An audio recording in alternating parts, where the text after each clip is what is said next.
Let's get this stream started. Alright, thank you guys for joining me for today's lunch live stream where I'm going to be snacking on some popcorn. So let's get this stuff open. I've never actually had this stuff before. I've seen it in stores started to pop up, and I've been curious about it, so I'm going to try it.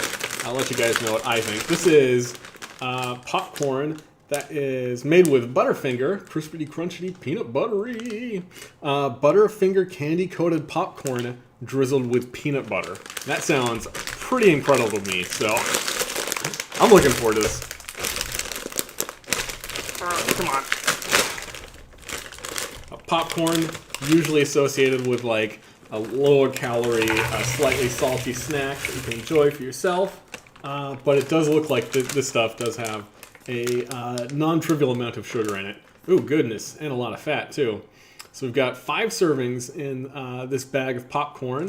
One serving is 1 1/4 cups with 150 calories, 8 grams of fat, and 18 grams of carbs. So quite a bit. I think this is some pretty decadent popcorn, which obviously means that it's going to be absolutely delicious.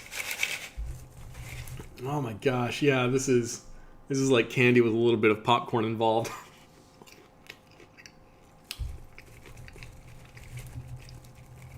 Oh yeah, yeah. I think anything with a good hit of salt and some peanut butter in it.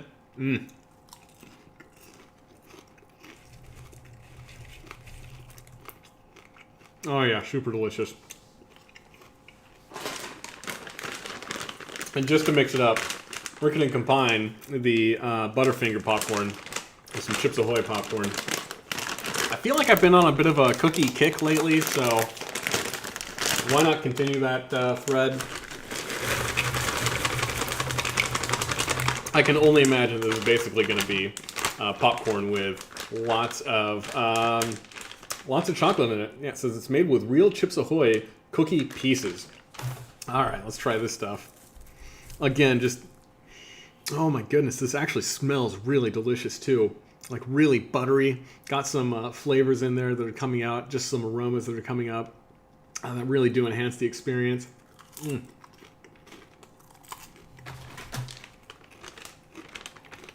Oh wow, yeah. Oh, that's strange that like it's really reminiscent of the flavor of Chips Ahoy cookies too. Not too much sodium in this one though. Yeah, not much salt at all. So I wonder how the Butterfinger popcorn is able to get that kind of like salty sensation, that salty flavor, without having a ton of sodium in it. Well, thank you guys for joining me. Today is Friday. It is, August 21st? Coming around to almost getting to the end of summer. So I hope you guys are ready to hang out for a couple of minutes. Maybe you've got a snack with you. Maybe you just wanted to see my beautiful face one last time this week. I don't know about you guys, but I am definitely looking forward to the weekend. It's been, like usual, it's been a pretty rough week. I found myself to be really busy. So it's nice to take a little break, hang out with you guys, chat about something. I think today I wanted to get back to like health and fitness stuff. Talk about one of the like most interesting and coolest kind of like health and fitness hacks out there. I don't use that term like biohack too often, but this really does feel like a kind of biohack to really improve your health and fitness. And when it does come to biohacking, I feel like the word hacking in general is like leveraging a system or something for an ends for which that system or whatever is not explicitly designed for. And I really do feel like this is a perfect example of that. Now, if you did see the title of this, it's all about saunas, which in reality it's just about heat exposure, not particularly with saunas, but anytime you're in like a hot environment, anything like that, you can really leverage that kind of heat for a couple of like really interesting physiological changes and physiological benefits.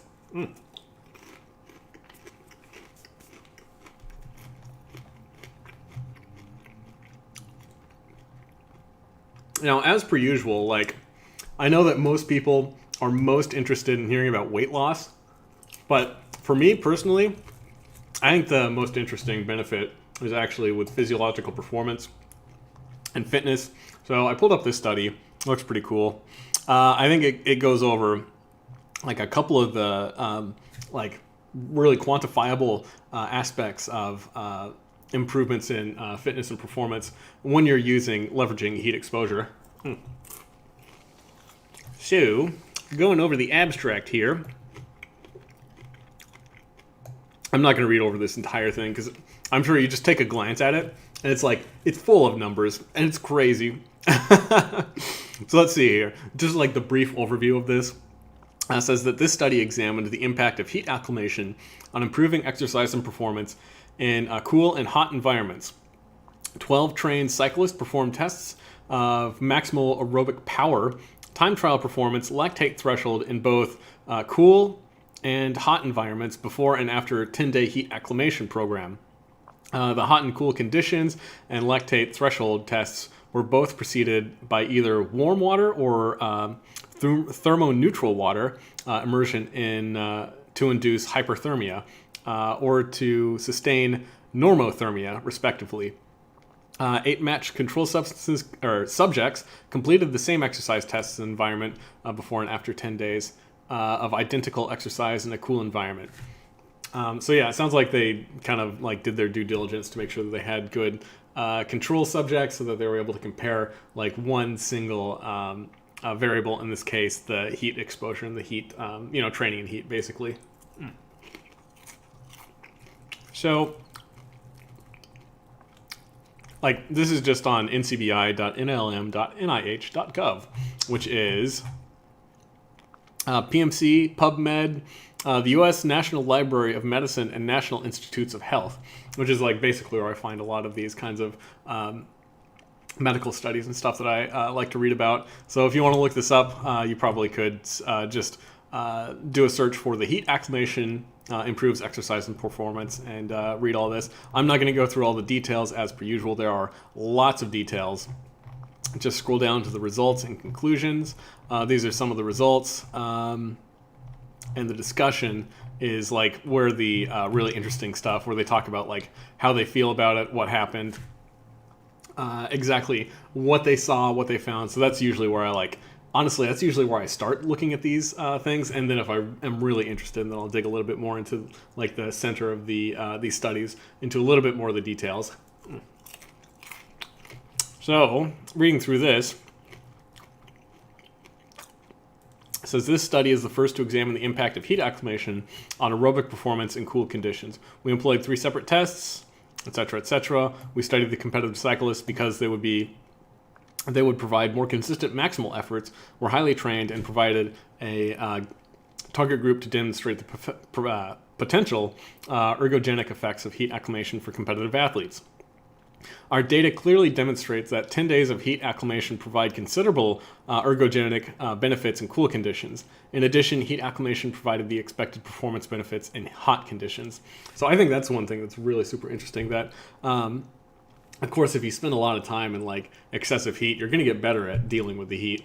I think that when it comes to Ironman Kona or Ironman World Championships, which take place in October in Hawaii, it's really infamous for being super, super hot. It's really infamous for being very difficult because of that heat. And you hear about people like training for it by dragging a stationary bike into a sauna and doing bike workouts at like 180 or 200 degrees Fahrenheit. And it's really insane to hear some of the stuff that they do. But to really understand why it benefits athletes in both hot and cold conditions, I think that's kind of interesting.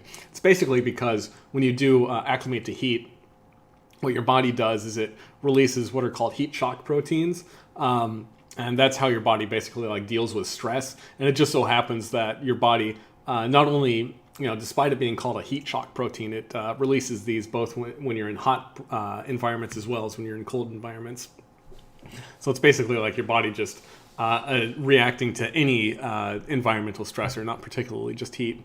So heat acclimation is documented to induce numerous physiological adaptations and theoretically could improve aerobic exercise performance in cool temperature conditions. These physiological adaptations from heat acclimation include reduced oxygen uptake at a given power output, muscle glycogen sparing, reduced blood lactate at a given power output, plasma volume expansion, improved myocardial efficiency, and improved ventricular compliance, and enhanced fourth generation and soleus muscles. Our observed increases in maximal oxygen uptake could be mediated by plasma volume expansion, improved myocardial efficiency, and increased ventricular compliance, which would allow a larger end diastolic volume. So yeah, the benefits of it are, it's just so numerous. It's basically, most of it is around the way that your body circulates blood. One of the ways that heat acclimation does improve your performance is by releasing this stuff called erythropoietin, which increases your blood volume. So I think that's something that most people understand. The more blood that you have, the more oxygen your blood is able to carry from your lungs to your muscles that you need and everything like that. And this is actually something that I've done in the past. And if anybody's familiar with erythropoietin, you might recognize it as something that your body creates when you do altitude training. So it is very interesting that if you are not able to get to like high altitudes, or you can't afford an altitude tent, then one way that you can circumvent that, and like I said, this is where the biohack thing comes in. You can quote unquote hack your body to be better at dealing with lower barometric pressure, high altitude, stuff like that, is by spending a lot of time in a sauna. I mean, it's absolutely true.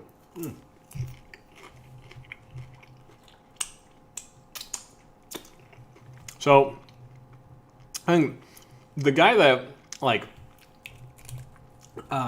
I first heard about some of these benefits of sauna from is this really interesting guy called Ben Greenfield.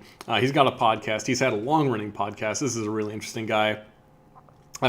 I'm sure that I've talked about him before, but he was a bodybuilder for a while. He was a long-distance triathlete for a while. He was a professional Spartan racer for a while. I think he's kind of backed away from professional competitive racing, but he does still do a lot of interesting stuff. And you can go to his website, bengreenfieldfitness.com, where he's got lots of super interesting stuff when it comes to biohacking. He's got his podcast that he puts out very frequently that's almost always worth listening to. I think it's almost always got something interesting that he's talking about, whether he's just answering questions from some of his listeners, or if he's got some interesting guest that he's talking to, something like that. Always interesting to see what this guy is up to. So this is a little bit of an older article, I think. We're talking about some of the reasons that he spends a lot of time in a sauna. And it is like a typical listicle, something that you'd find on a blog on the internet, but it's still interesting. So I'm not going to go over all 10 reasons. But, if you wanted to check it out yourself, this is, like I said, just bengreenfieldfitness.com. Let's see here. This is biohacking articles / science of sauna. So I'm sure there's some, vanity web URL that you could find this at. But, science of saunas, if you search his website for that, I'm sure you'll be able to find it. So let's see here. Starting this off, it says, every morning, I have a confession to make. I'm an addict. Every morning, I wipe the crust out of the corners of my eyes, suck down a giant cup of coffee, and then wander to my basement gym, where I commence to flip the power on my sauna. I then step inside and sweat hard and heavy for 15 to 30 minutes. Sometimes I do yoga, sometimes I do kettlebell swings, sometimes I simply stare at the wall and meditate, but always feel pangs of guilt, desire, and an intense urge to go sweat if I ever miss my daily sauna session. Yeah, I think generally I do the sit at the wall and meditate when I'm in a sauna. I think that if you've got a hot enough sauna, it gets pretty intense by itself. So looking at some of the benefits that he talks about, number one, heart health and longevity. That actually is pretty interesting, that apparently a lot of studies have shown that basically the more sauna exposure that you have on a frequent, like daily basis, the more like the lower mortality rate that you have. So, you know, if you want to live longer, it's a good reason to go out of your way to go spend some time in a sauna every day.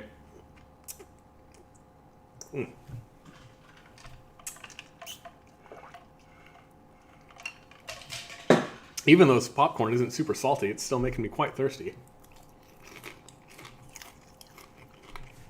So the second one he lists is the detoxification of chemicals and heavy metals. I think this is a little bit of a controversial one. I don't think that, you know, I'm not sure what the mechanism is here exactly.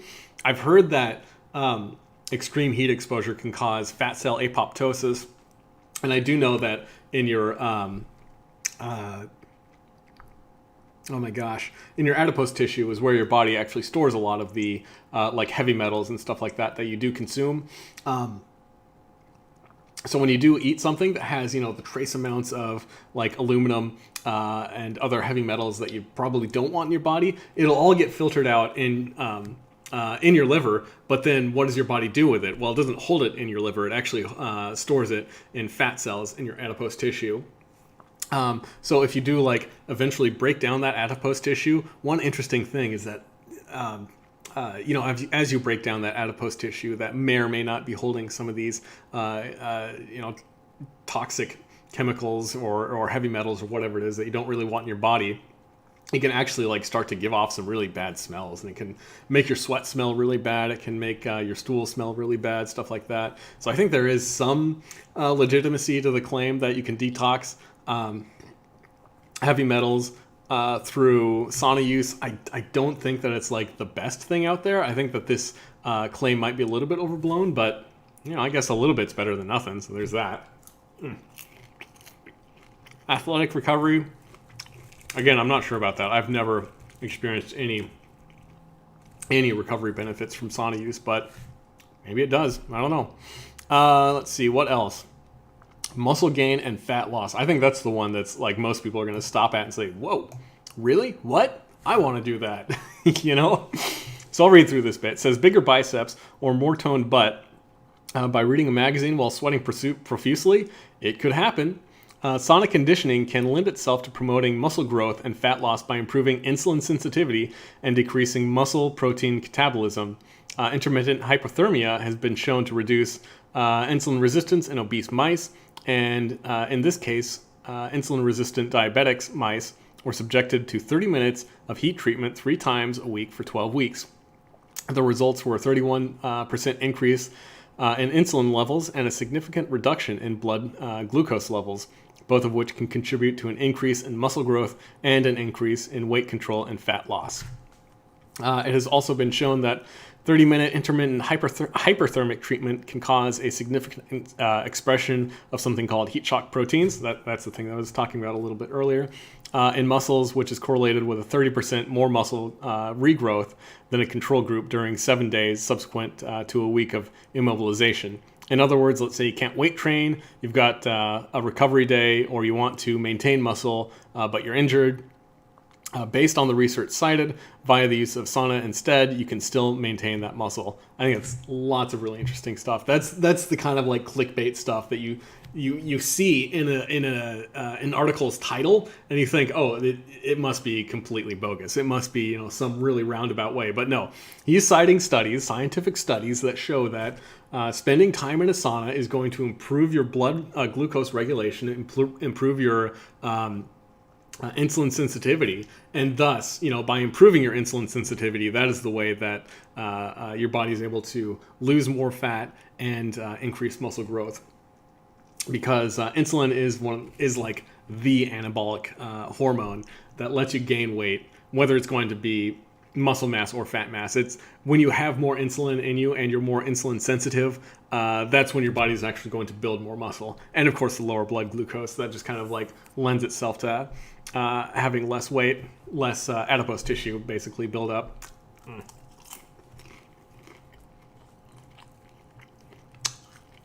And he goes on to talk about some other stuff. Blah, blah, blah, blah. I don't think there's anything else that's super interesting here.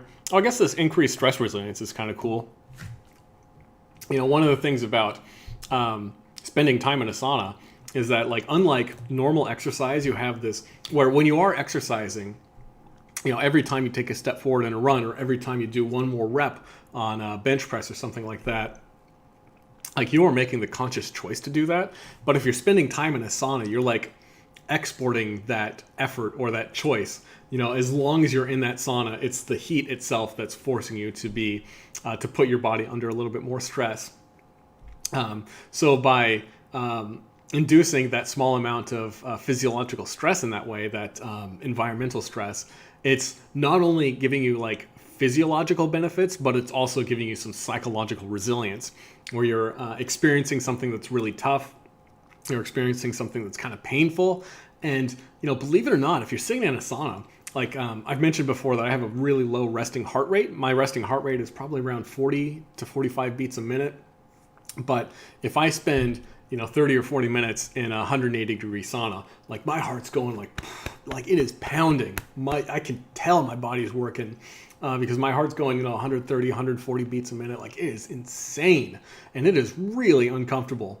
That is one asterisk that I have to put here on this entire thing, is that, like, this is a very simple method to get some physiological benefits, some fitness improvements, but it is really painful. It is really uncomfortable to do some of these things. Like, if you just sit in a sauna until you're like, ooh, I think I'm done, you know, until it stops being nice and enjoyable, like, you're not going to see very many benefits from that. But if you do sit in a sauna for a good, like, 30 minutes or 60 minutes at a time, that's when you start to see, like, the really, really deep benefits. And it is interesting. So one thing that I do like about this guy, Ben Greenfield, this is a picture of him. This must be kind of old because he looks like he's not quite as big as he is now in this picture. But one of the things that I do like about Ben Greenfield is that he does use regular, like you mentioned, he is a regular sauna user. He's got a lot of tips for, like, improving your use of the sauna. And I think one of the easiest and most interesting ways to improve your sauna experience, or I should say to get more benefit out of your sauna experience, it's actually going to make it a lot less pleasant if you do this. But if you buy some niacin, just like the vitamin niacin, and take that immediately before going into a sauna, niacin is actually a vasodilator. So taking niacin will drop your blood pressure a little bit. It'll open up your blood vessels, so it'll give you a little bit more blood circulation. And it is really strange that if you do take niacin, like, it feels like you just crank the sauna up 20 degrees. Like, it is incredible. It is really incredible. And you get so much more benefit and so much more bang for your buck if you do take a little bit of niacin. And I do think that, like, niacin is one of those supplements that's really not expensive. Like, it's very cheap to get niacin. You don't have to spend a lot of money to get the good stuff. Little note there, you should get the flush-free niacin if you want to do that. But yeah, taking mega dosing on some niacin, like 500 or 1,000% of your recommended daily intake, and then hopping in a sauna for like 30 or 60 minutes, and doing that regularly, you know, a couple of days a week. It's pretty intense, and it is, you know, if nothing else, it's going to make you mentally way more tough. That is for dang sure.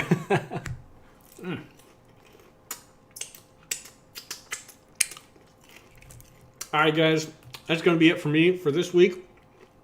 I've got a new video going to be out tomorrow, so look out for that. If you guys just want to see me eat a bunch of food, it's exactly the kind of video it's going to be. Trying out a new cereal, in fact. So I hope you guys enjoy that video. For anybody who joined me for the lunch live stream today, I hope you enjoyed it. Maybe you found it interesting. Maybe you just wanted to listen to my dulcet tones for 20 or 25 minutes. Whatever it was, I'm glad you guys came by, stopped by, hung out with me. Always good to see you guys. And until next week, I hope you guys have a great weekend. Stay safe, stay happy, stay healthy, all those good things. And of course, stay hungry. Everybody's always hungry. You need to be hungry. All right, guys. Until Monday, peace out. You guys take it easy.